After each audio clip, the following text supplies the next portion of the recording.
আউযুবিল্লাহি মিনাশ শাইতানির রাজিম। বিসমিল্লাহির রহমানির রহিম।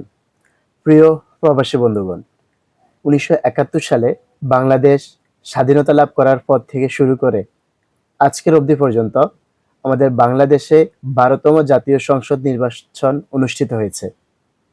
খুব শীঘ্রই বাংলাদেশের অন্তর্বর্তীকালীন সরকার ডক্টর ইউনূস তার পূর্ব ঘোষণা অনুযায়ী ২০২৬ সালের ফেব্রুয়ারির মধ্যে আমাদের ১৩তম জাতীয় সংসদ নির্বাচন অনুষ্ঠিত করার আয়োজন তিনি সম্পূর্ণ করবেন।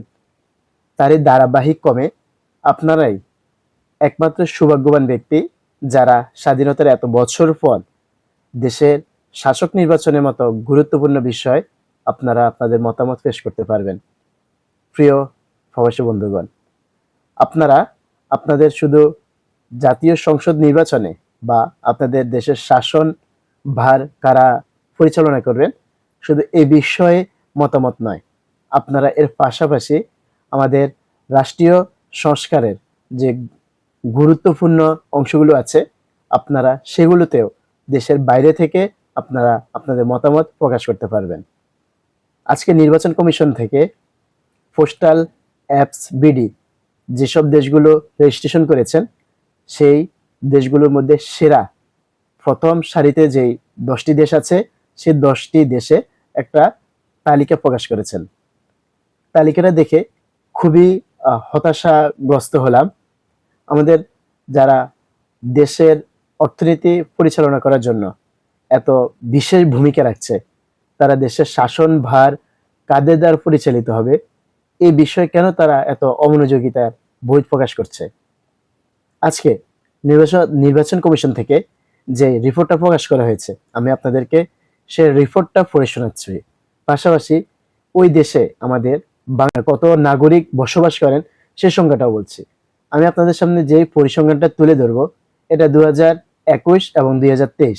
কিছু দেশের পরিসংখ্যানটা এসেছে 2021 পর্যন্ত আর কিছু দেশের পরিসংখ্যানটা এসেছে 2023 পর্যন্ত। তাহলে আমাদের পোস্টাল অ্যাপস বিডিতে রেজিস্ট্রেশনের তালিকায় 10ম নাম্বার যে দেশটি আছেন হচ্ছেন দক্ষিণ আফ্রিকা। দক্ষিণ আফ্রিকাতে আমাদের বাঙালি জনসংখ্যা আছে 1,50,000, কিন্তু তার মধ্যে মাত্র 4,730 জন পোস্টাল বিডি অ্যাপসটিতে ভোট দেওয়ার জন্য রেজিস্ট্রেশন সম্পূর্ণ করেছেন। 9ম নাম্বারে আছেন ইতালি। ইতালিতে আমাদের বাঙালি জনসংখ্যা বসবাস হচ্ছে 1,64,185। এই বিশাল বড় একটা সংখ্যার মধ্যে মাত্র রেজিস্ট্রেশন কমপ্লিট করেছেন 5,254 জন। 8মতম আছেন জাপান।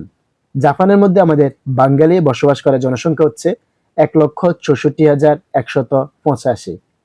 এই বিশাল বড় একটা সংখ্যার মধ্যে শুধুমাত্র রেজিস্ট্রেশন সম্পূর্ণ করেছেন 6,799। 7মতম দেশ হিসেবে আছেন যুক্তরাজ্য। যুক্তরাজ্যে বসবাস করা বাঙালি জনসংখ্যা হচ্ছে 6,44,881। এই বিশাল একটা সংখ্যার মধ্যে মাত্র রেজিস্ট্রেশন সম্পূর্ণ করেছেন 7,053 জন। 6তম সিরিয়ালে আছেন অস্ট্রেলিয়া। অস্ট্রেলিয়াতে বাঙালি বসবাস করা জনসংখ্যা 70,116 জন। তার মধ্যে রেজিস্ট্রেশন সম্পূর্ণ করেছেন 7,484 জন। এরপর 5মতম আছেন কানাডা। কানাডা বাঙালি বসবাসকারী জনসংখ্যা হচ্ছে 76,880। তার মধ্যে রেজিস্ট্রেশন সম্পূর্ণ করেছেন 8,612 জন। সিঙ্গাপুর হচ্ছে আমাদের 4র্থতম।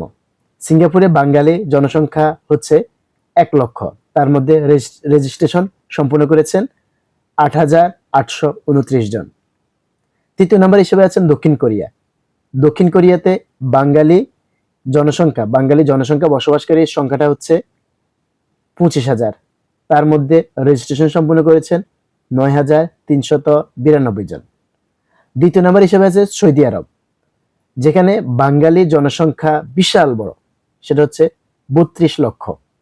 এই 32 লক্ষ বাঙালি জনসংখ্যার মধ্যে মাত্র পোস্টাল অ্যাপস বিডিতে রেজিস্ট্রেশন করেছেন 11,024 জন। আর 1ম নম্বরে আছেন যুক্তরাষ্ট্রে বাঙালি বসবাসকারী জনসংখ্যা হচ্ছে 4,50,000।